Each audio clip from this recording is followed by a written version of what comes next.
Morning YouTube, here to make another video. I wanted to make this the long-term review for the joint head unit. This is the same head unit that I've had struggled with, and I know if you guys watch any of the other joint videos, since I purchased it, I had a lot of issues that I had to sort out. Let me actually get out of here. So I'm just showing right now, that using DirecTV and all these apps work. As you can see, I still managed to maintain the 4G connectivity, which was my main issue, my main gripe with these radios. But ever since I fixed it about a year and a half ago, or a year ago, I forget how long it's been. It's probably around a year ago. It's been working solid. I had no issues with it. Everything's been working great. I've been happy with the unit for the past going on 3 years now. What year is it? Yeah, it's going on 3. We're past the 2-year mark, so we're going on 3 years. So I could say that this is a long-term review. Most people don't keep these radios for more than a year or two, then they swap them out. I am getting itchy. I've seen the new units, the new Snapdragon ones, with the new screen, which is one of my gripes. Like right now it's okay because it's kind of shaded where I'm at, but when the sun hits, you get a lot of glare reflection off the screen, and it's hard to see the content. Really quickly wanted to add, see how it's getting brighter, and the reflectiveness is kind of a problem. But overall, I mean, these units have come a long way. I mean, I've been using these head units since like 2016, 2017, somewhere around there. And man, I remember the shit we had to go through before, and now it's pretty solid. I mean, it does have its issues. Let me see if I can get it to do something right now. So if I kind of like quickly go into reverse and then back to park, I didn't do it, but let's see. Let's reverse. Yeah, sometimes it's rare, but it'll do it. Sometimes it'll restart. It'll glitch out and just restart. I don't know why it just does it over here, but sometimes I'll flip it into reverse and then back into drive, and it'll restart for whatever reason. It's not doing it now, but like there, boom, I just got to do it. So I think I think that is exactly that scenario. It's exactly where you like put it in reverse and then switch it back to drive, that interaction where the switch gets triggered and then untriggered right away causes it to crash. It happens rarely. The way I do it now is like I take my time shifting, make sure the reverse camera comes on and everything, and then usually this doesn't happen. But I'm glad I was able to replicate it for the video, but see how fast it starts back up. So it's not a big issue. Like maybe once or twice a week. And then it usually happens when like I wanted to go into reverse, but then I decided to stay in park, and there's like a quick switch, and I think it just shorts something out. Other than that, like I said, excuse my mess. I do have a mess in the truck, but I have my power switch and my antenna switch, which I replaced my antenna, and the antenna sucked. It doesn't give good signal. The old antenna used to get great signal, and I haven't bought a new one.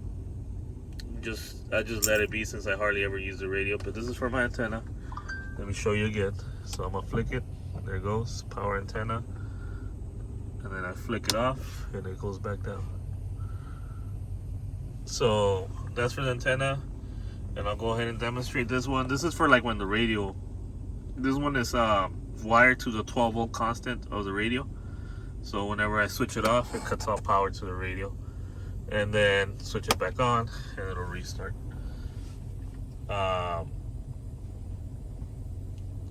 So far, I mean, like I said, having these two have made restarting it or whenever it goes through a hiccup, which it hasn't been that often. I mean, I'm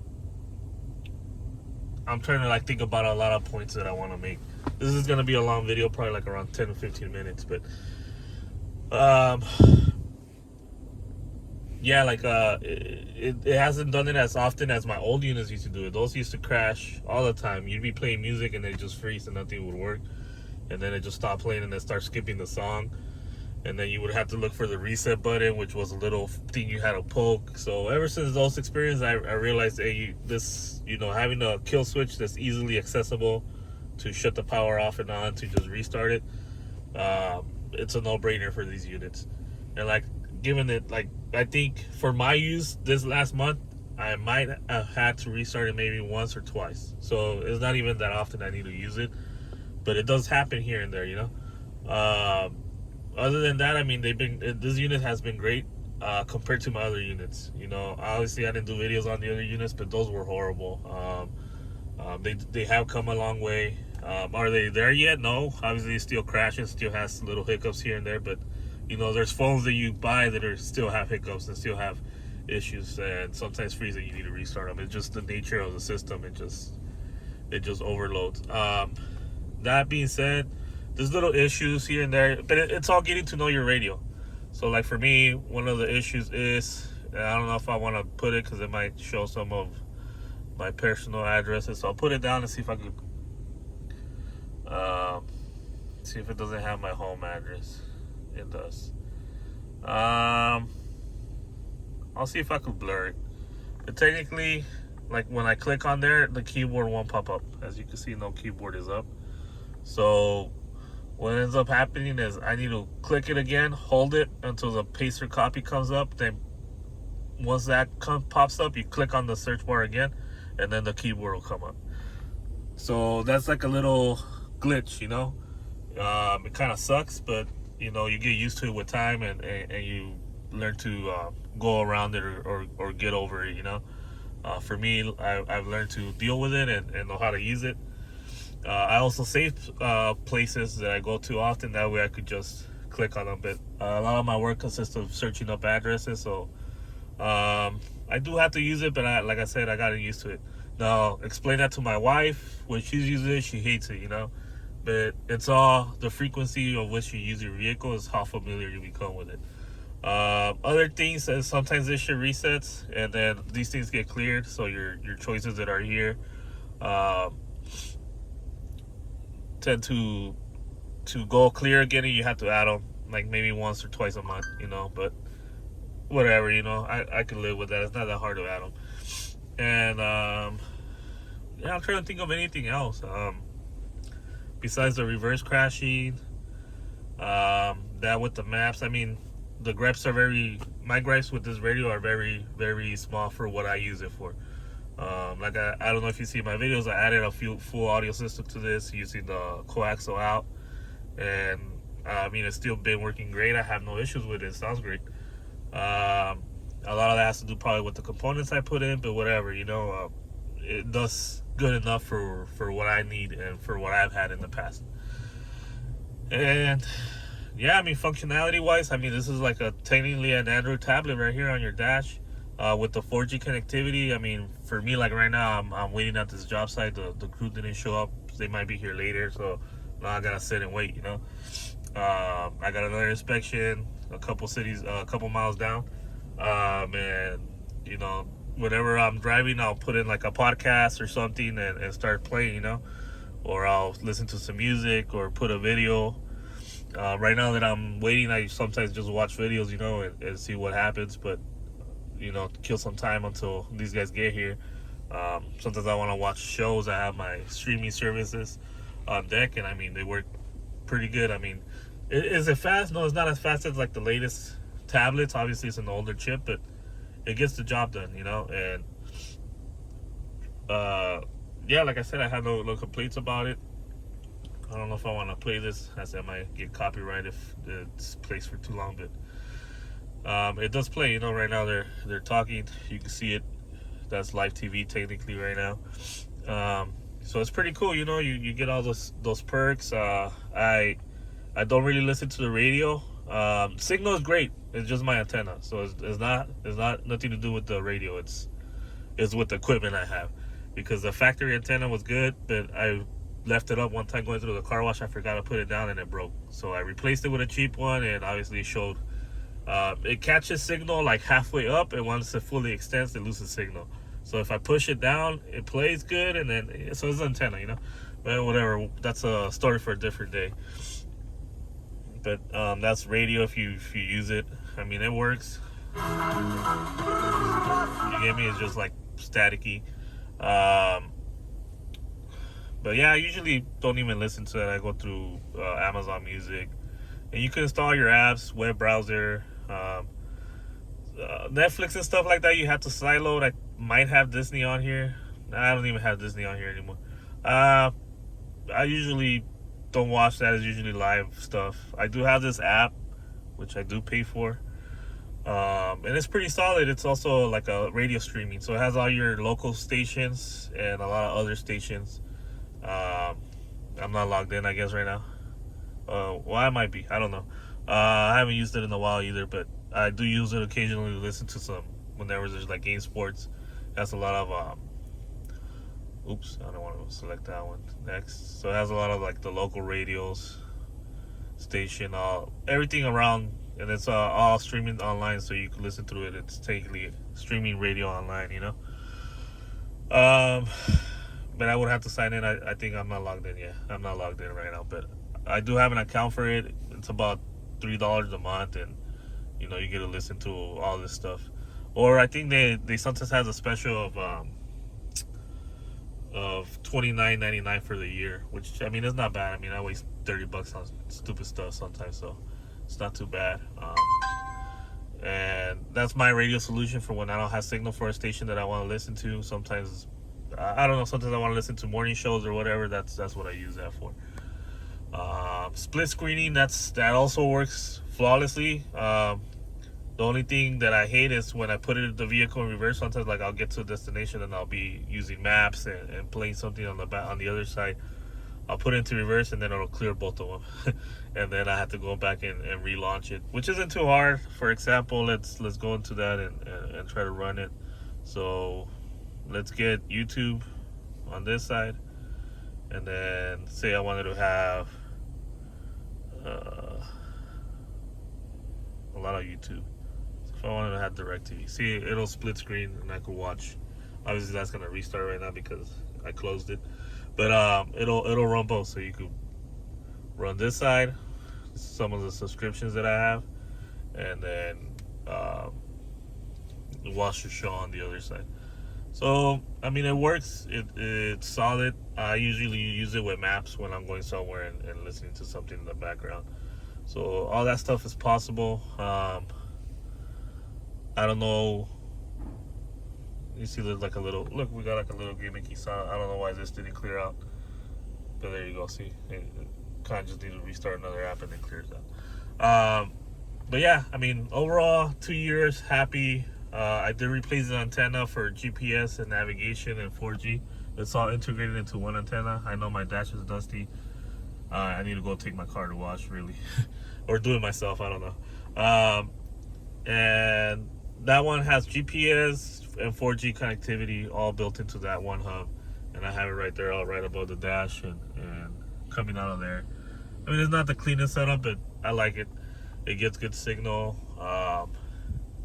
The AT&T network is the only network that I was able to get it to work on, and not with the AT&T SIM. I had to use a Boost Mobile SIM, not Boost Mobile, Boost Infinite SIM. And I mean, that was a whole dilemma. If you want to look into that, I have multiple videos on that. But once you get it sorted out, for like the past year, I've really loved this unit. I'm actually thinking of upgrading to a newer unit with the, like I said, with the newer screen, with the higher brightness, and hopefully less reflective. So that's the only issue that I still have is the reflectiveness of the screen. It's when it gets really bright outside, it's hard to make out what's on the screen. Other than that, I did remove my metal brackets and I tried to space it. I was working on laser cutting some little blocks, cubes, that I could probably space out more evenly than that and have them look nice and get the screen nice and flush to the panel. I just that's something that I kind of just put on the back burner. I'm also looking for a commuter car for right now. The interest rates for vehicles right now is too high, so I just don't want to get into a new car right now. So I've been looking, well, actually been negotiating this car. I might be getting that car maybe this week. and I kind of want to do something like this for it too, because it's gonna be my daily driver and it's gonna be what I take to work. So like times like this, I would want to have something like this, you know. So we'll see. I mean, once we get, I want to finalize that deal and not get ahead of myself. And then I just kind of wanted to share with you guys what's going on. And then I'll be making new videos. Uh, also, might be doing. I don't know if I'm gonna record it, but somebody I know has a Mustang, and they're having the sync. So they bought this car used. They had this. I think the car from factory had the Sync 2 system, and they upgraded to the Sync 3. Well, they did all the components for the Sync 3. He was explaining to me that it never worked as a Sync 3 system. It still had like the Sync 2 interface. It didn't have none of the new features. So he took it to the dealer to have them try to upgrade it, and I guess the Sync system crashed while they were upgrading it. So now he has to spend $1,500 is what they quoted him for replacing it. But I might go ahead and help him out, and we're gonna try to get that sync product a lot cheaper, and then I'm gonna try to do the installation for him. I never messed with the newer Ford technology, so I'm not sure how it's gonna go. But I might record it, I might not. I'm gonna check with him if he's cool with it, and make a video about that too. Maybe anybody that has one of those cars might need that information, but yeah. All right, guys. So that's it. I mean, overall, it's a pretty solid unit. I have no complaints about it. It's still functioning. It still works. I am happy with it. So, would I buy one of these again? Yes, I would. I have no issues with it, and I know a lot of people tend to give them a lot of gripe. That being said, this is the joint, so they're one of the bigger Android manufacturers. There's the side up, but they haven't released anything new. Xtrons is another big one. So if you stick with those big ones, always remember you want a minimum of 4 GB and at least 32 GB of storage. But I would say 4 and 64 would be your minimums. The new units come with 8 GB of memory and 128 GB of storage, which is a lot better, and that just helps us run a little bit smoother. So always look into those details, and also make sure. I don't want to advertise that, but I mean, they seem to be more solid units coming from these manufacturers. The failure rate it's going to be a lot less than if you buy a generic one on Amazon and all that stuff. So I always recommend sticking with the larger brands, just because they produce a bunch of them, so they have to troubleshoot a bunch of them. So if they're selling you shit, they gotta fix it. So they're more liable to sell you something that works, opposed to the other ones that are selling minimum, and then shit starts to fail and they just close their company and switch to something else. That's usually how those companies operate. That's why I recommend sticking to the bigger ones, because it's not that easy for them to close down and leave. And actually, if you contact their support, it does take a while to get communication from them. But I had to contact them trying to troubleshoot this. It wasn't helpful. They weren't able to help me, but they were trying to help me. So they were communicating back and forth for months. So they do respond. So yeah, take that with a grain of salt. But I would recommend this unit, and any newer unit that has these similar specs from Joint should perform better or just as much as this one. So yeah, that's my review. Happy with it. All right, guys, I'll catch you on the next one. Effects of visibility. Well, anyways, what I wanted to add was I didn't talk about the C-Links, which is the Apple and Android CarPlay. Having a radio like this, it kind of behooves you to use this, but if you want to, it kind of works. I feel like Apple CarPlay is a little bit more solid than Android Auto. Both of them work wirelessly. You do, however, have to connect through Bluetooth. Let me see. So let me connect to Bluetooth right now. Pair new device. There's the car DSP, which I don't want to pair to my car DSP. Car kit.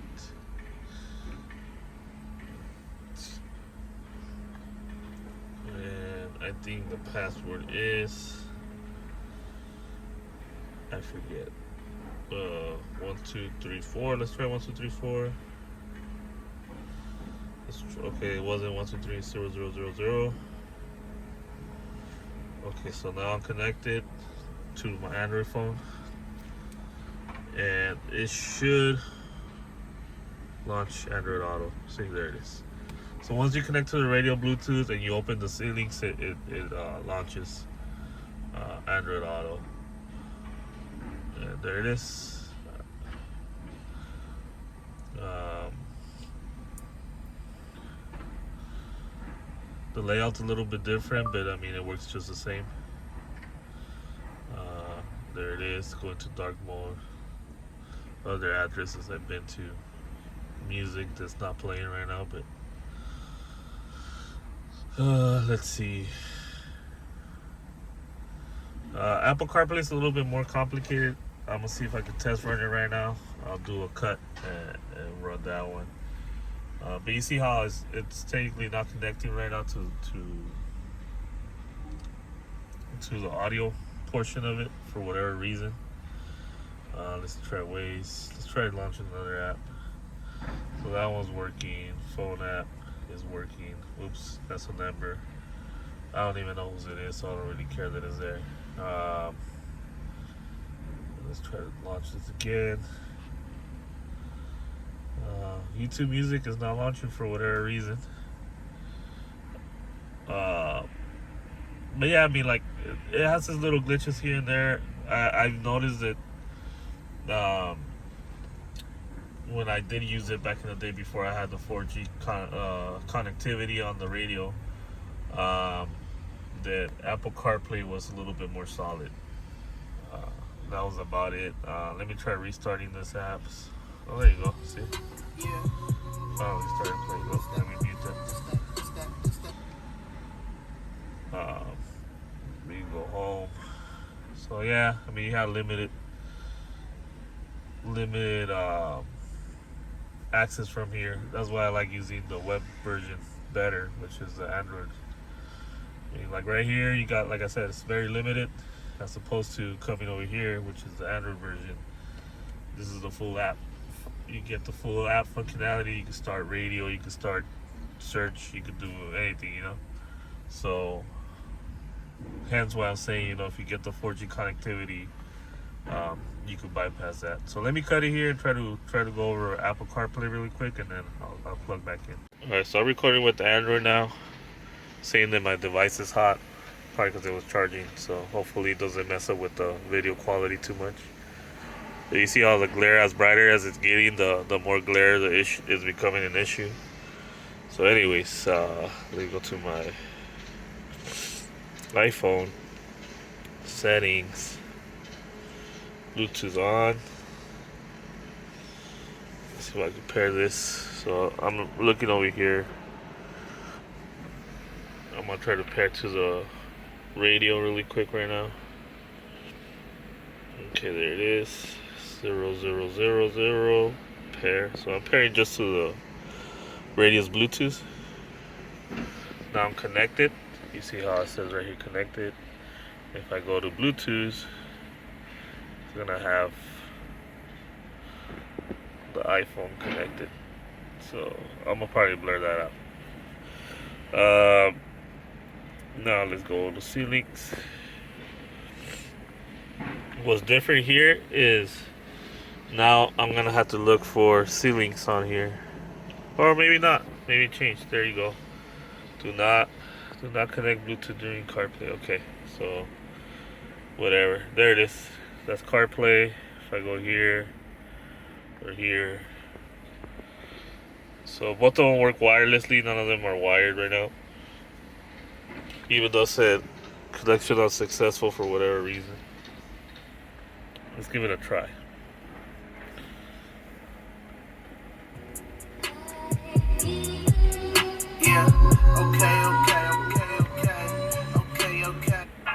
Okay, so that's working. You know, just wanted to check that out. That, if you go to maps, again, working. And it is pretty accurate to where I'm at. So, phone. I don't want to show contacts again. So, yeah. So I mean, it works. It's just, like I'm saying, sometimes it glitches out as you're driving. It's very rare. Apple CarPlay, I think. I'm trying to think of anything that I had issues. Apple CarPlay maybe once or twice froze on me. And I was talking like maybe once every 2 months. And then Android Auto maybe like once a week or yeah, about once a week it would freeze or something would go wrong with the Android Auto. So it's not perfect, but like I said, you do have it if you want to use it. You know. So yeah, just wanted to add that to the video.